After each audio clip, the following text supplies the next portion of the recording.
मसालेदार वाफले करण्यासाठी 3 वाटी गव्हाचे पीठ घ्यायचे, 2 चम्मच लाल तिखट घालायचे आहे, 2 चम्मच धनेपूड, 1 चम्मच हळद, 1 चम्मच काळा मसाला, 1 चम्मच जिरा, 1 चम्मच ओवा, चवीनुसार मीठ, 2 चम्मच लसूण अद्रक पेस्ट आणि थोडीशी कोथिंबीर घालून पीठ पाणी घालून घट्टसर मळून घ्यायचे बरं का।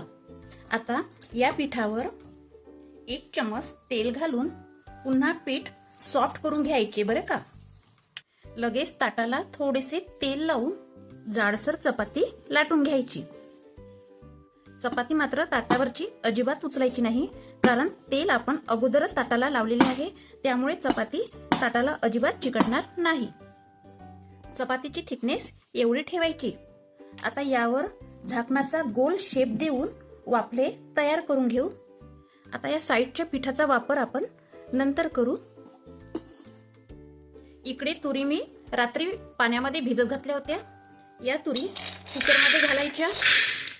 यात 2 ग्लास पाणी घालायचे, अर्धा चम्मच तेल घालून कुकरला झाकण लावायचे आणि गॅसवर 3 शिट्ट्या काढून घ्यायच्या। ठीक आहे, 3 शिट्ट्या झाल्यानंतर झाकण उघडून बघू।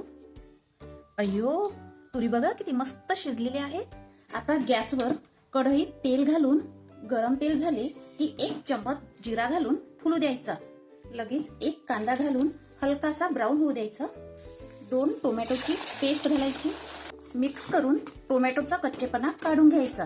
आता घालायची 1 चम्मच लसूण अद्रक पेस्ट, 1 चम्मच धनेपूड, 1 चम्मच गरम मसाला, 1 चम्मच हळद, 2 चम्मच लाल तिखट, चवीनुसार मीठ, 2 चम्मच दही, थोडीशी कस्तुरी मेथी, तुमच्याकडे नसेल तर काही हरकत नाही, 2 चम्मच कोकोनट पावडर। मिक्स करून बॉईल केलेल्या तुरी घालायच्या। मिक्स करून 3 ग्लास पाणी घालायचे।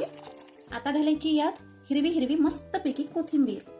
आता घालायची यात मस्तपैकी मसालेदार वाफले। यावर झाकण ठेवून वाफले 15 मिनिट कुक होऊ देऊ। 15 मिनिट झाले की झाकण उघडून बघू।